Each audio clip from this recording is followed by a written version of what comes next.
Recording ही नहीं करेंगे तो सर कैसे लिखेंगे सर? चलो अब शांत रहना। आज 14 तारीख है, आज 14 जनवरी। सबसे पहली बात happy Makar Sankranti to all of you. ठीक है, तो कल तक हम लोग पढ़े थे कि टेस्टिस। अब माइक बंद कर लेना, कोई भी माइक ऑन मत करना, ठीक है? क्लास शुरू हो चुका है, अगर करते हैं तो रिकॉर्डिंग में आप लोगों को प्रॉब्लम होगा, ठीक है? अब कुछ मत करना। सबसे पहली बात हम बता देना चाहते हैं कि कल तक हम लोग पढ़े थे क्या चीज, टेस्टिस के बारे में हम लोग कल पूरा डिटेल देखे थे कि क्या टेस्टिस होता है नहीं होता है, वो पूरी चर्चा हम लोग कल किए थे, ठीक है?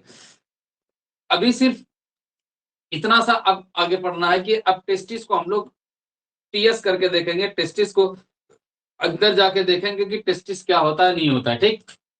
पहली बात एक बात समझना कि थोड़ा सा हम कल के पिछले लेक्चर के बारे में हम बता दें कि कल हम लोग सिर्फ इतना सा पार्ट पढ़े थे कि टेस्टिस होता क्या है। टेस्टिस के बारे में हम लोग क्या जाने थे कि टेस्टिस भाई एक प्रकार का प्राइमरी सेक्स ऑर्गन होता है, उसके अंदर गैमीट का निर्माण होता है, उससे कुछ हार्मोन्स निकलते हैं, ये हम लोग पढ़े थे टेस्टिस के बारे में। टेस्टिस का पोजीशन भी बताए थे कि टेस्टिस कहाँ होता है, दो टांगों के बीच में दो गोलाकार रचना लटका हुआ रहता है, उसी को हम लोग क्या कहते हैं, टेस्टिस कहते हैं। ये सारी बात हम लोग चर्चा कर लिए थे। अभी जो अगला हेडिंग जाएगा वो अगला हेडिंग के अंदर तो तुम्हारा ये होगा कि भाई टेस्टिस का अनुप्रस्थ किसको कहते हैं, कि जो काटते हैं तो टीएस उसको कहते हैं, ट्रांसवर्स सेक्शन कहते हैं, वो इसका टेस्टिस का क्या है। कल दो बात और हम चर्चा किए थे कि हमारा जो एक था वृषण कोश जिसको हम लोग कहते थे स्क्रोटम, ये स्क्रोटम जो है ना कि हम लोगों का करता था क्या, स्क्रोटम के अंदर बताए थे कि वो टेम्परेचर को मेंटेन करता है, वो कितना से कितना डिग्री सेंटीग्रेड तक, 2 से 2.5 डिग्री सेंटीग्रेड तक क्या करता है, अपने टेम्परेचर को मेंटेन करता है। दूसरा और एक बात बताए थे, याद करना, कि जब भी कोई टेस्टिस जब इंग्युनल कैनाल में ही रह जाए तो ऐसे टेस्टिस को हम लोग कहते हैं अनडिसेंट टेस्टिस, इसको क्रिप्टोकिडिज्म कहते। उसका और एक ऑपरेशन था, जिस ऑपरेशन को क्रिप्टोकिडिज्म तो नाम दिए थे, लेकिन और एक ऑपरेशन होता है जिस ऑपरेशन का नाम होता है ऑर्कियोपेक्सी। क्या नाम होता है उसका, यहाँ पर हम लिख के दे देते हैं स्पेलिंग, क्या नाम होता है, ऑर्कियोपेक्सी। ये ऑर्कियोपेक्सी एक प्रकार का नाम है ऑपरेशन का, एक सर्जिकल मेथड का, जिस सर्जिकल मेथड में अंदर किसी भी अनडिसेंट टेस्टिस को अगर उसके स्क्रोटम में, उसके वृषण कोश में लाते हैं तो ऐसे ऑपरेशन को हम लोग क्या कहते हैं, ऐसे ऑपरेशन को क्या कहते हैं, ऑर्कियोपेक्सी। क्या कहना है उसको हम लोग, ऑर्कियोपेक्सी। अगर ऑर्कियोपेक्सी नाम वर्ड शब्द आ जाए तो तुम डायरेक्ट समझ लेना कि एक प्रकार का ये ऑपरेशंस है, एक प्रकार का ये सर्जिकल मेथड्स है, जो इस सर्जिकल मेथड के अंदर वो बताया कि किसी भी अनडिसेंट टेस्टिस को अगर उसके स्क्रोटम में, वृषण कोश में लाते हैं तो ऐसे सर्जिकल मेथड को हम लोग क्या कहते हैं, ऑर्कियोपेक्सी कहते हैं।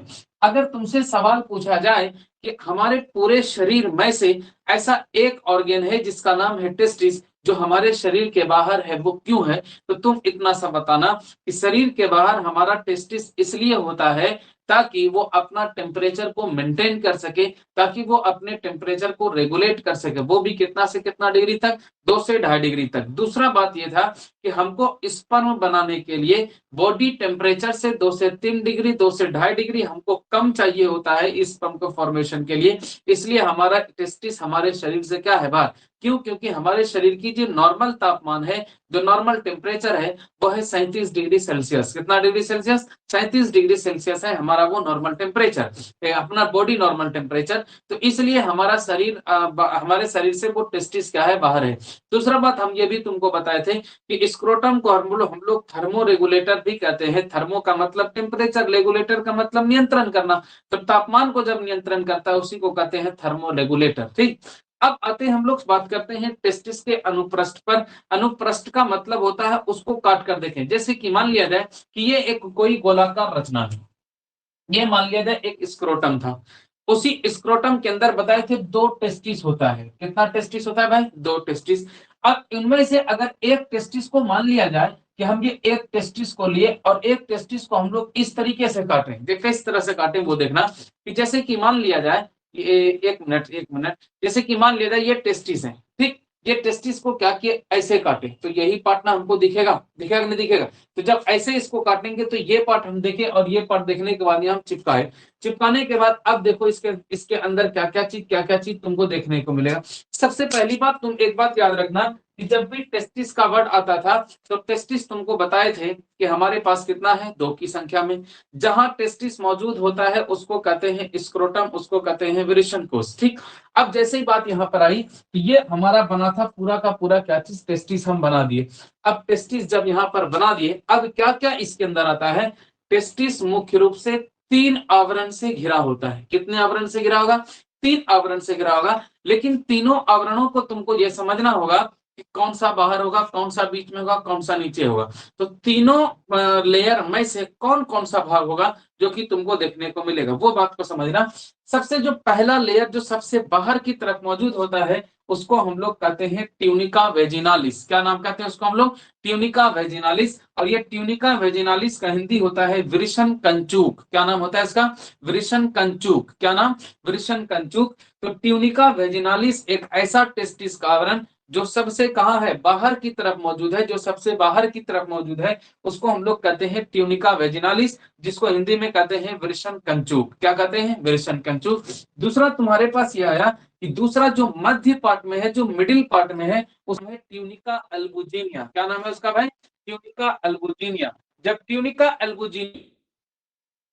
अल्बुजिनिया ये, अब ट्यूनिका अल्बुजिनिया का जो नाम आया उसका नाम है श्वेत कंचुक। क्या नाम है इसका, श्वेत कंचुक। और श्वेत कंचुक के बाद जो सबसे अंदर की तरफ जो मौजूद होता है उसको कहते हैं ट्यूनिका वेस्कुलोसा। क्या नाम कहते हैं, ट्यूनिका वेस्कुलोसा, जिसको हिंदी में कहते हैं संवाहिनी कंचुक। क्या नाम कहते हैं, संवाहिनी कंचुक। तो हमने देखा कि टेस्टिस जो घिरा होता है वो कितने आवरण से घिरा होगा, 3 आवरण से घिरा होगा। जो सबसे पहला आवरण होगा उस आवरण को हम लोग कहते हैं ट्यूनिका वेजिनालिस। क्या कहते हैं, ट्यूनिका वेजिनालिस, जिसको हिंदी में क्या कह दिया तुमने, वृषण कंचुक। क्या कह दिया, वृषण कंचुक।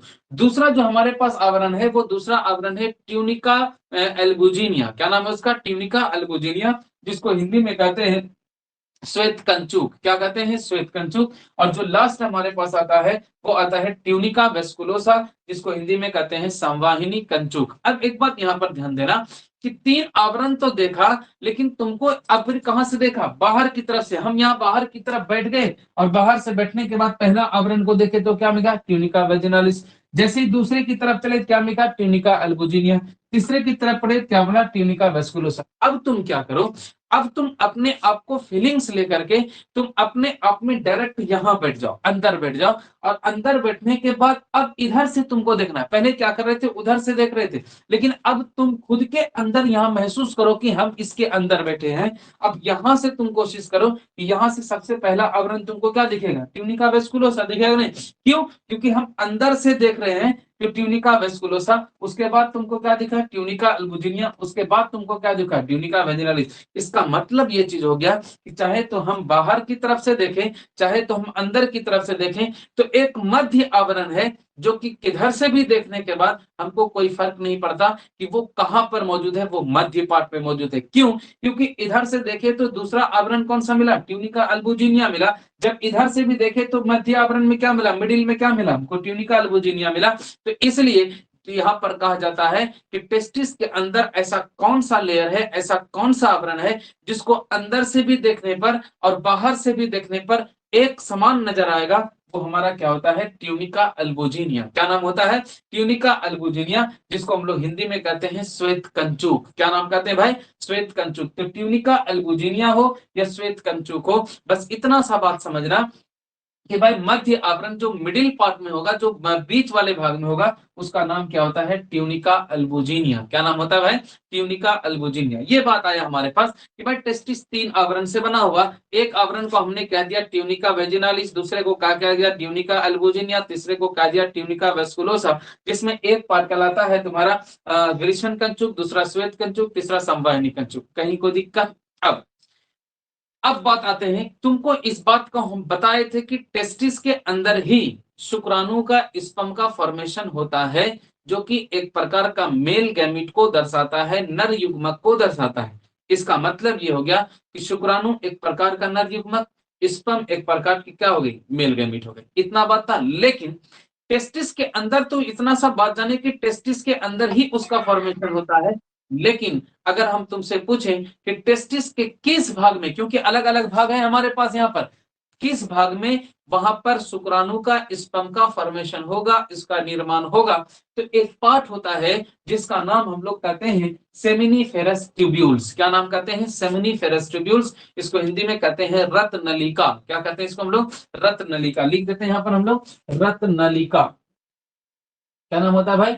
रत्नलिका। तो रत्नलिका एक ऐसा भाग था जहां पर कि शुक्राणु का फॉर्मेशन होता है, और शुक्राणु के फॉर्मेशन की विधि को शुक्राणु जनन कहते हैं, या स्पर्म के बनने की प्रक्रिया को स्पर्मेटोजेनेसिस कहते हैं। इसलिए तुम ध्यान में रखना कि सेमिनिफेरस ट्यूब्यूल्स के अंदर हमारा ही शुक्राणु का फॉर्मेशन होता है, स्पर्म का फॉर्मेशन होता है। इसमें कहीं कोई दिक्कत? अब देखो, हर एक टेस्टिकुलर लोब्यूल उसको कहते हैं कि जहां पर सेमिनिफेरस ट्यूब्यूल्स मौजूद होगा उसको हम लोग क्या कहते हैं? Testicular lobules.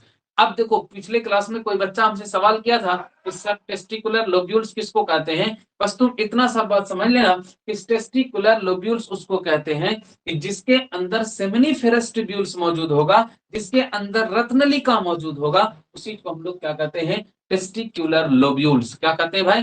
Testicular lobules. तो अब एक बात समझना ध्यान से, तुम्हारे मन में सवाल होगा कि सर एक टेस्टिकुलर लोब्यूल में कितना सेमिनिफेरस ट्यूब्यूल्स होगा।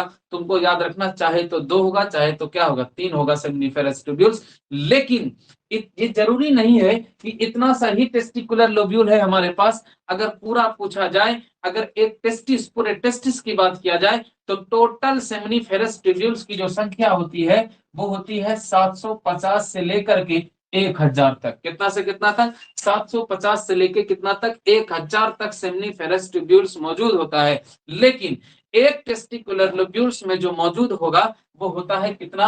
2 से 3 सेमिनिफेरस ट्यूब्यूल्स मौजूद होता है एक टेस्टिकुलर लोब्यूल के अंदर। कहीं को दिक्कत? तो सेमिनिफेरस ट्यूब्यूल्स एक ऐसा भाग, रत्नलिका एक ऐसा भाग जहां पर कि शुक्राणु का, जहां पर कि स्पर्म का बनना शुरू होता है, जहां पर कि स्पर्म बनता है, वहां उसी जगह को हम लोग क्या कहते हैं? Seminiferous tubules. तो उसी को कहते हैं टेस्टिकुलर लोब्यूल। अब एक बात देखना, ये जितना भी पार्ट तुम देख रहे हो, ये वाला पार्ट, ये वाले पार्ट को हम लोग कहते हैं टेस्टिकुलर लोब्यूल्स। अब देखो, इसी के अंदर यहाँ पर 2 की संख्या में, यहाँ पर कितने की संख्या में? 3 की संख्या में, यहाँ पर कितने की संख्या में? 3 की संख्या में, यहाँ पर कितने की संख्या में? 3, यहाँ 2, फिर यहाँ भी 2। इसका मतलब ये हो गया कि हर एक टेस्टिकुलर लोब्यूल में अगर 2 से 3, कितना से कितना? 2 से 3 सेमिनिफेरस ट्यूब्यूल्स मौजूद है, और इसी सेमिनिफेरस ट्यूब्यूल्स के अंदर स्पर्म का फॉर्मेशन होता है, शुक्राणु बनता है। जब स्पर्म का फॉर्मेशन यहाँ हो गया तो तुम समझ लेना कि वो कौन सा पार्ट होगा? सेमिनिफेरस ट्यूब्यूल, जिसको हिंदी में तुम क्या कह दिया? रत्नलिका कह दिया। कहीं को दिक्कत? अगर यहाँ पर रत्नलिका का बात आ गया, अब एक बात देखना कि जब प्रत्येक रत्नलिका, जब प्रत्येक सेमिनिफेरस ट्यूब्यूल्स निकलता है तो एक जालीदार रचना बनाता है, एक वहां पर जो है छोटा छोटा छोटा छोटा जालीदार स्ट्रक्चर बनाता है, जिस जालीदार स्ट्रक्चर को हम लोग कहते हैं रेटी टेस्टिस। क्या कहते हैं इसको हम लोग? रेटी टेस्टिस। तो रेटी टेस्टिस एक ऐसा भाग जहां पर कि प्रत्येक सेमिनिफेरस ट्यूब्यूल्स से निकला हुआ भाग जो एक जालीदार रचना बना दिया, जबकि एक जालीदार स्ट्रक्चर बना दिया, उसी स्ट्रक्चर को तुमने क्या कह दिया? रेटी टेस्टिस। क्या कह दिया तुमने? रेटी टेस्टिस। अब एक बात और समझने की कोशिश करना कि प्रत्येक रेटी टेस्टिस एक छोटा छोटा 2-3 से नलिका, 2-3 डक्ट निकालता है, जिस डक्ट को हमने नाम दे दिया वासा इफ्रेंसिया। क्या नाम दे दिया? वासा इफ्रेंसिया, जिसको हिंदी में हम लोग कहते हैं शुक्रवाहिका। क्या नाम कहते हैं भाई इसको हम लोग? शुक्रवाहिका। तो वासा इफ्रेंसिया एक ऐसा भाग जो कि रेटी टेस्टिस से निकलता है, और रेटी टेस्टिस किससे निकलता है? सेमिनिफेरस ट्यूब्यूल से। तो सेमिनिफेरस ट्यूब्यूल से जो भाग निकला उस भाग को हमने क्या कह दिया? रेटी टेस्टिस। और रेटी टेस्टिस से जो भाग निकला उसको हमने क्या कह दिया? वासा इफ्रेंसिया। उसी को हिंदी में क्या कहते हैं? शुक्रवाहिका। क्या कहते हैं उसको हम लोग हिंदी में? शुक्रवाहिका। अब एक बात देखना, ये शुक्रवाहिका, ये अब शुक्रवाहिका क्या किया? इस शुक्रवाहिका अब मिला, अब मिलने के बाद बना देता है अधिविर्षण। क्या बना दिया भाई? अधिविर्षण, जिसको हम लोग इंग्लिश में कहते हैं एपिडाइडाइमिस। क्या कहते हैं भाई उसको हम लोग? एपिडाइडाइमिस। मतलब एपिडाइडाइमिस एक ऐसा भाग जो कि किससे निकला, वासा इफ्रेंसिया से निकला। किससे निकला, वासा इफ्रेंसिया से निकला, या इसी को हिंदी में क्या कह दिया, शुक्रवाहिका। क्या कह दिया, शुक्रवाहिका। तो ये शुक्रवाहिका एक ऐसा भाग होता है जहां पर कि इस बात को बताता है कि रेटी टेस्टिस से निकला कौन, वासा इफ्रेंसिया, और वासा इफ्रेंसिया से कौन निकला, अधिवृषण। देखो यहां से निकला ये चीज, निकला कि नहीं निकला, और फिर यहां से देखो ये चीज निकला, निकला ना। इसलिए हम लोग कह सकते हैं, अगर तुमसे सवाल कर दिया जाए कि अधिवृषण एपिडेडर्मिस किससे निकलेगा, तुम बता देना किससे, शुक्रवाहिका से या उससे वासा इफ्रेंसिया से। बोलेगा वासा इफ्रेंसिया किससे निकला, तब तुम बता देना क्या चीज, रेटी टेस्टिस से। अब देखना दूसरी तरफ, रेटी टेस्टिस से कौन निकला, तब बता देना कौन चीज, शुक्रवाहिका, या उसी को कहते हैं क्या चीज, वासा इफ्रेंसिया। फिर भाषा इफ्रेंसिया से कौन निकला, तब बता देना कौन चीज, अधिवृषण, जिसको इंग्लिश में हम लोग कहते हैं एपिडाइडाइमिस। क्या कहते हैं इसको हम लोग, एपिडाइडाइमिस। अब एक बात सवाल, एपिडाइडाइमिस का अब यहाँ पर 3 भाग होता है। कितना भाग, 3 भाग। एक वैसा भाग जो सबसे ऊपर की तरफ है, एक वैसा भाग जो बीच में है, एक वैसा भाग जो सबसे क्या है, नीचे में है।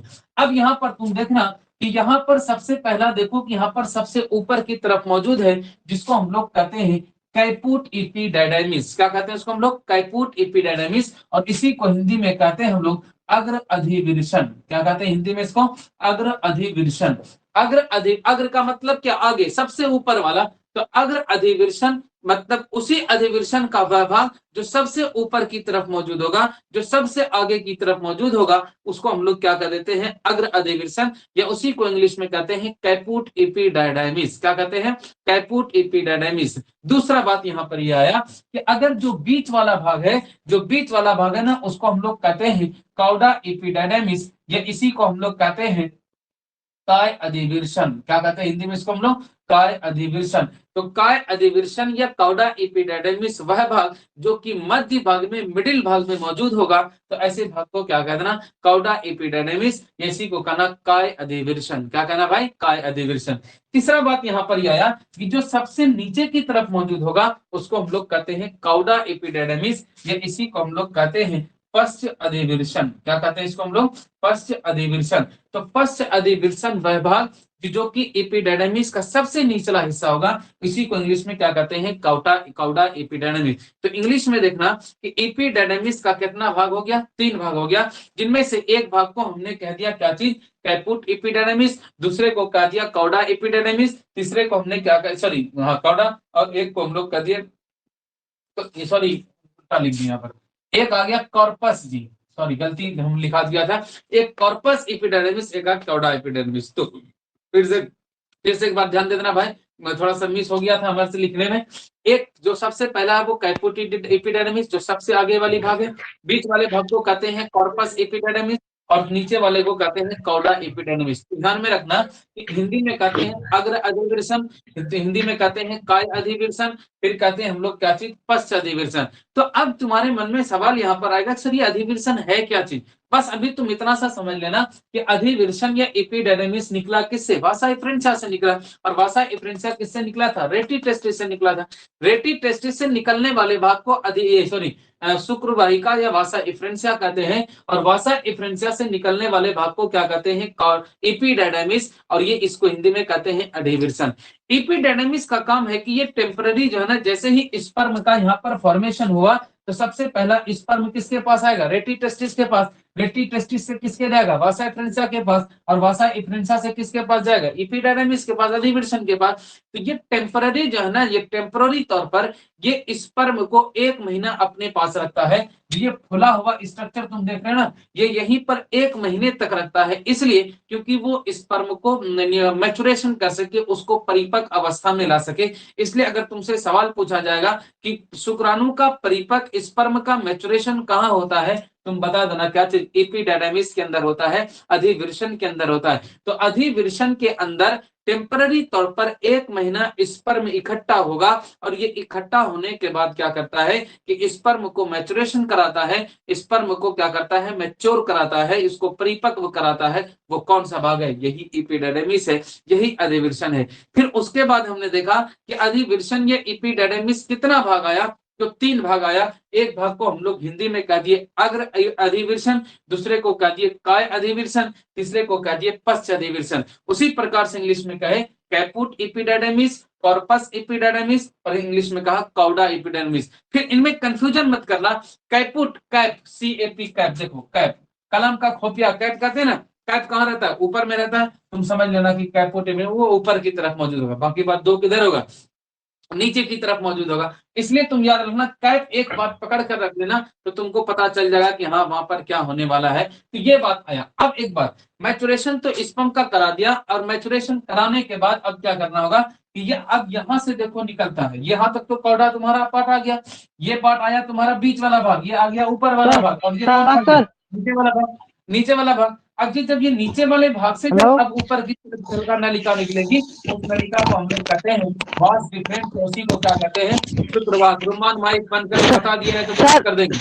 सर इधर सुनिए सर, ब्लॉक कर देंगे, चुप रहना।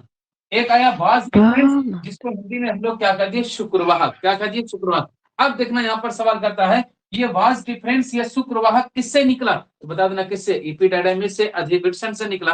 तो अधिवृषण से निकलने वाले भाग को क्या कहते हैं शुक्रवाहक, या उसी को क्या कहते हैं वास डिफरेंस। इतना कहीं को दिक्कत। अब एक बात देखना, बहुत इंपॉर्टेंट सवाल, वास डिफरेंस अभी ऐसी नलिका थी, एक मिनट,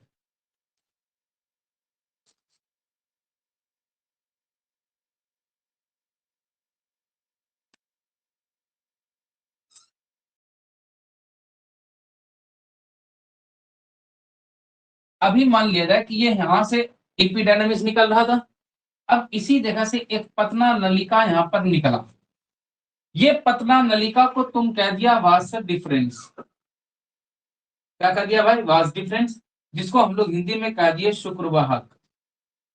हिंदी में क्या कह दिया शुक्रवाहक। लेकिन एक वक्त ऐसा आएगा कि ये शुक्रवाहक जो है ना अपने आप में थोड़ा सा फैलेगा इस प्रकार से, तो इस भाग को हम लोग कहते हैं एम्प्यूला। क्या कहते हैं इसको हम लोग, एम्प्यूला। ये एम्प्यूला जो है ना इसी शुक्रवाहक का एक डायलेटेड फॉर्म होता है, एक फुला हुआ भाग होता है, जिसको हम लोग क्या कहते हैं एम्प्यूला। अब एक बात देखना, ये एम्प्यूला बारे में हम तुमको क्यों बता रहे हैं, एम्प्यूला के अंदर जब भी स्पर्म मैथुन के दौरान जब स्पर्म जमा होता है ना, वो जमा इसी एम्प्यूला पर होता है। कहाँ होता है स्पर्म, ये जमा। अब जमा हो गया तो स्पर्म जो बाहर निकलेगा पेनिस के द्वारा, ये एम्प्यूला वाले भाग से ही निकलेगा। अब एक बात देखो, एम्प्यूला व भाग जो कि शुक्रवाहक का वास डिफरेंस का डायलेटेड फॉर्म खुला हुआ भाग होगा, उसी भाग को क्या कहना, तुम एम्प्यूला कहना। एम्प्यूला का बात जब भी आ गया यहाँ पर, तो तुम एक बात ये देख लिया कि एम्प्यूला ऐसा सा भाग है। अब देखो, जब भी नसबंदी होता है तो नसबंदी के दौरान अगर मान लिया जाए कि मेल का नसबंदी हो गया, किसी नर का नसबंदी करा दिए, नसबंदी कराने के दौरान जब पहली बार वो मैथुन करेगा, जब पहली बार वो संभोग करेगा, पहली बार जब वो सेक्स परफॉर्म करेगा, तो पहला चांस पॉसिबिलिटी बनता है कि कोई फीमेल प्रेग्नेंट हो सकती है।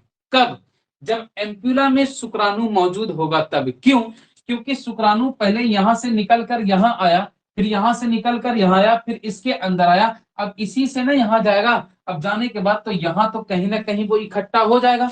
अब नसबंदी में हम लोग यहां कट करेंगे तो बताना यहां तो स्पर्म पहले से मौजूद है कि नहीं है। अगर स्पर्म यहां मौजूद है और पहली बार अगर हम मैथुन करते हैं, तो तुम एक बात को समझ लेना कि वो फीमेल प्रेग्नेंट अवस्था में आ सकती है। कब, जब क्या करें कि हम लोग नसबंदी के बाद पहली बार अगर किसी के साथ हम लोग संभोग करते हैं, सेक्स परफॉर्म करते हैं, फीमेल के साथ पॉसिबिलिटी होता है, वो पॉसिबिलिटी फीमेल के साथ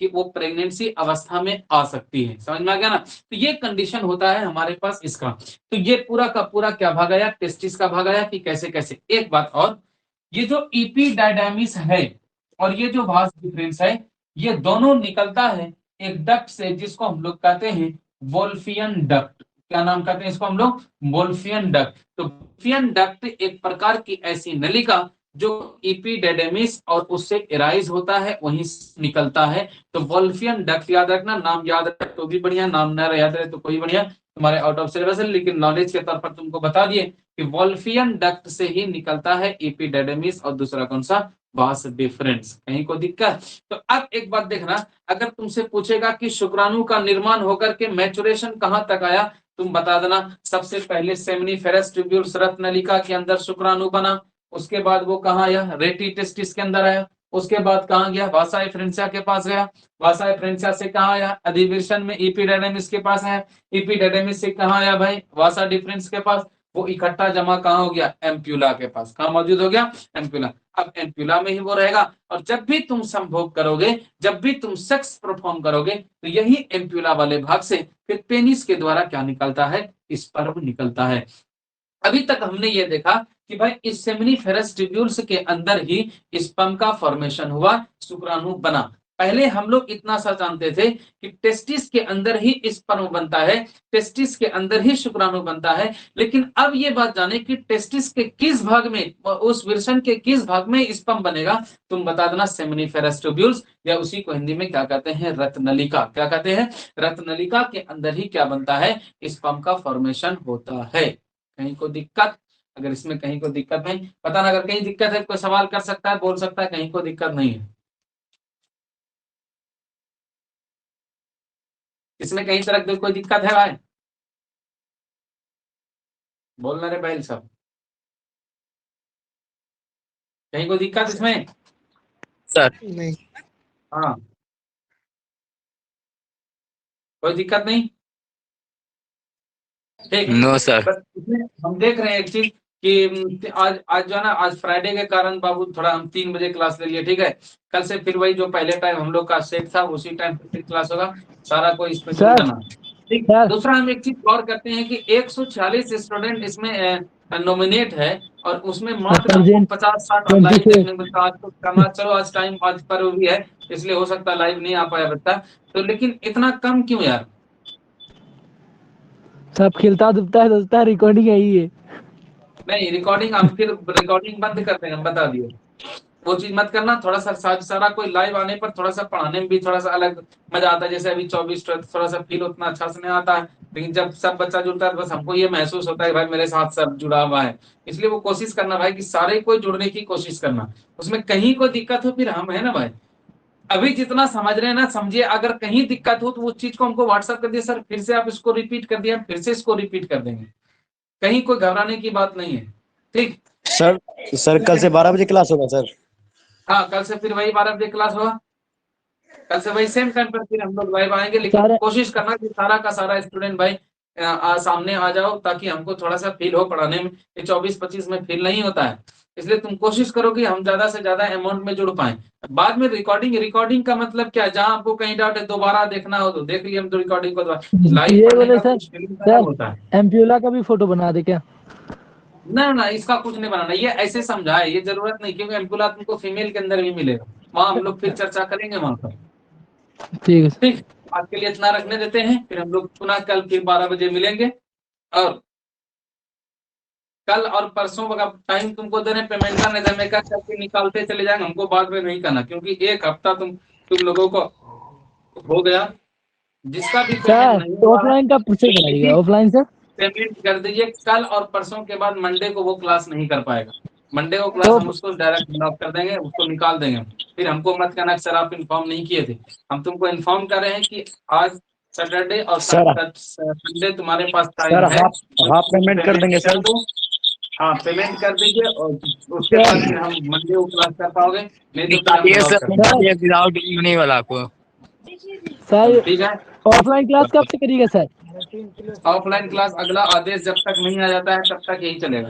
तो 20 अरे तक ना पहले बंद तुम्हारे सर, फिर कारण उसके बाद पूरे अकेले भागलपुर में रुके हैं भाई, समझ रहा है, तुमको पढ़ाने के खातिर से तुम्हारे गाँव में नेटवर्क नहीं है। हाफ पेमेंट कर देंगे सर। हाँ ठीक है, कर देना, ऑनलाइन पेमेंट करना, कल हम दे चुके हैं। ठीक, आज इतना रखते हैं, फिर कल मिलते हैं हम लोग। नंबर लिख